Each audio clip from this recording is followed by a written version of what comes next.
Reality is far more terrifying than fiction. Behind every locked door, every quiet street, every late-night shift, hides a story that most people never live long enough to tell. Tonight, you'll hear true stories. Each one, proof that the monsters we fear aren't hiding under the bed. They're out there, in the world, right now. And sometimes, they're already inside your home.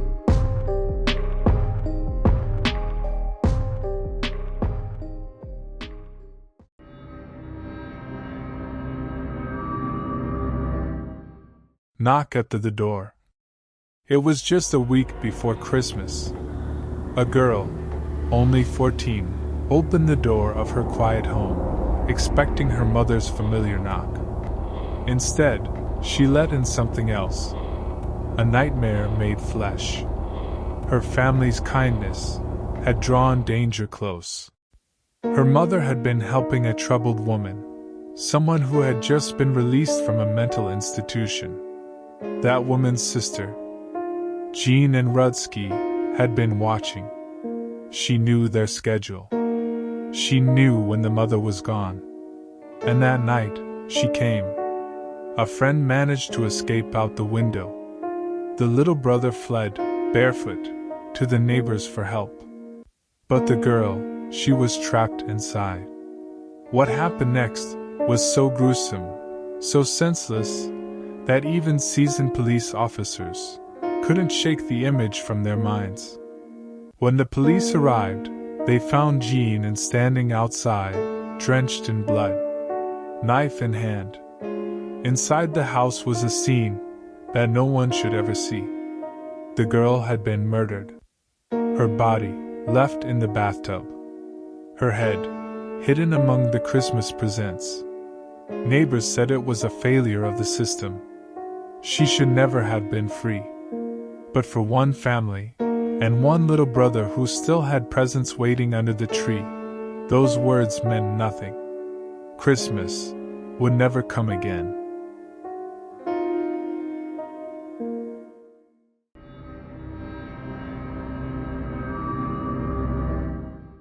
The man in the doorway. Sometimes, terror doesn't come with screams or blood. Sometimes, it's the silence that kills you.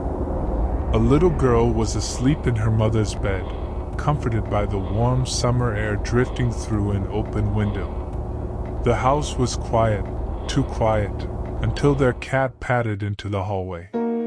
It sat in the doorway, staring into the girl's darkened bedroom. Strange, the cat never did that. Then, it let out a low, uneasy meow, and stepped forward, vanishing into the shadows. The girl stirred, uneasy, and nudged her mother awake. Together, they looked toward the doorway. And that's when they saw him.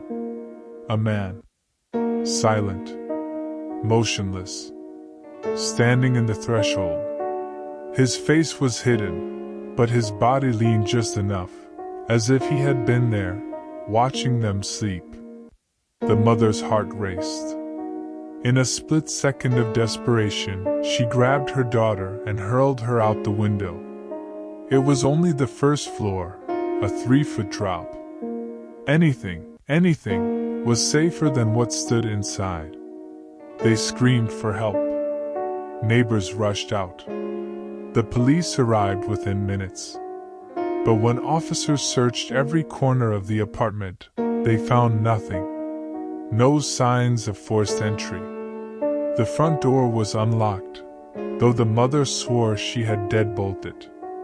Days later, while cleaning, she found something wedged behind the dresser. A small notebook. Inside were names, rough sketches of rooms, and the outline of their own apartment. Alongside it, gum wrappers, a pair of gloves. The truth sank in with a weight heavier than fear. He hadn't broken in that night. He had been inside all along, waiting, watching, breathing the same air as they slept.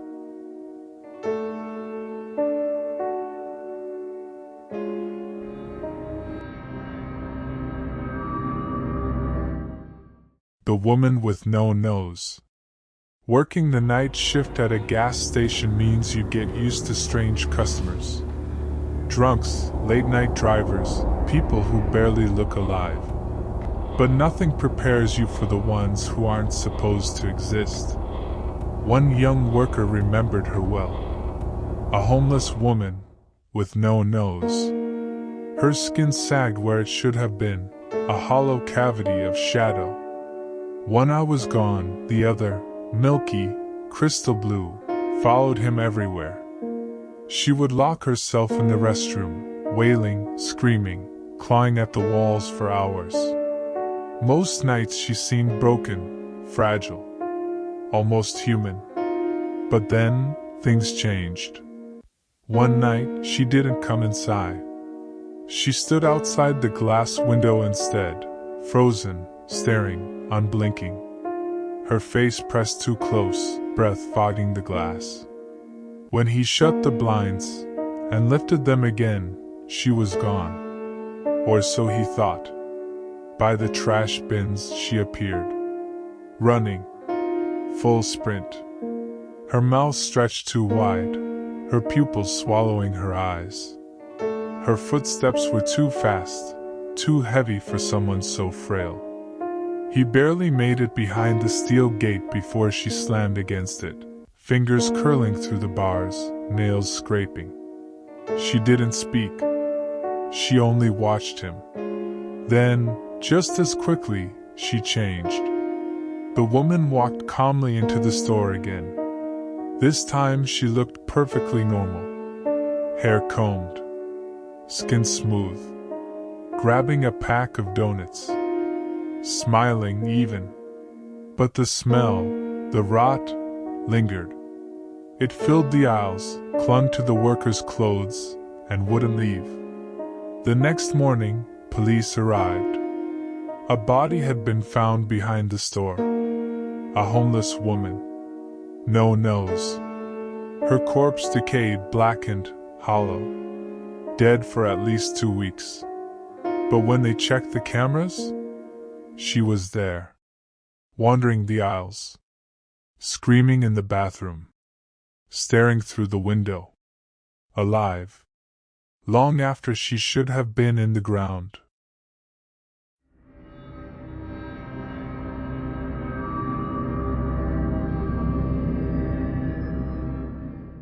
The scratching on the roadside. It was close to midnight.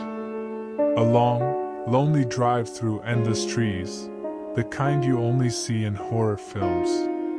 I'd just left a family reunion. 2 hours of highway ahead. I didn't stay the night because of work the next day. After 45 minutes behind the wheel, exhaustion hit me hard. My eyelids grew heavy. That sudden, drowning tiredness you can't shake. But there was nowhere safe to pull over. No gas stations.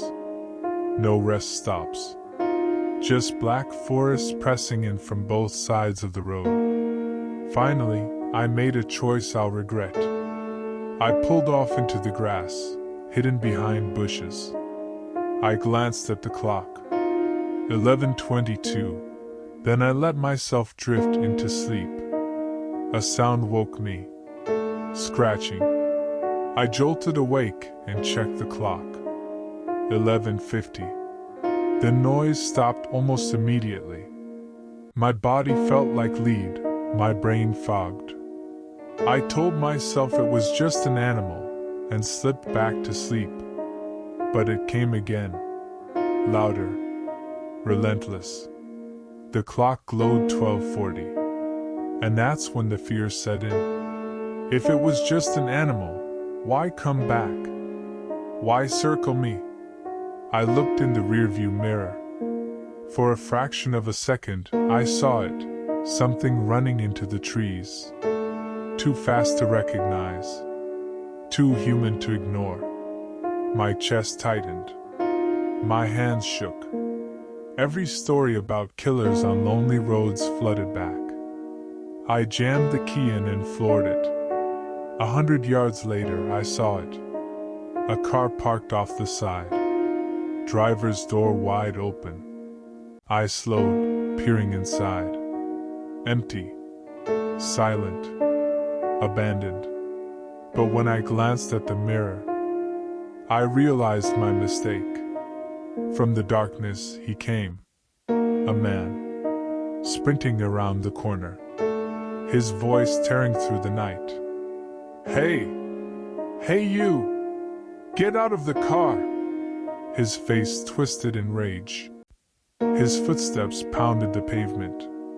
I didn't think. I didn't breathe. I slammed the gas and tore down that road until the forest blurred to black. I never saw him again. But sometimes, I still hear the scratching. Never sleep on the side of a deserted road.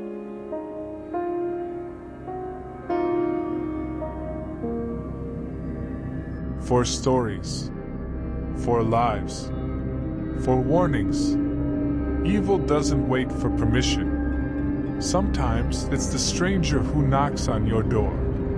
Sometimes it's the man already inside your home. Sometimes it's the dead who refuse to stay buried. And sometimes it's the forest itself that calls you closer, only to never let you go. Sleep well tonight, if you can.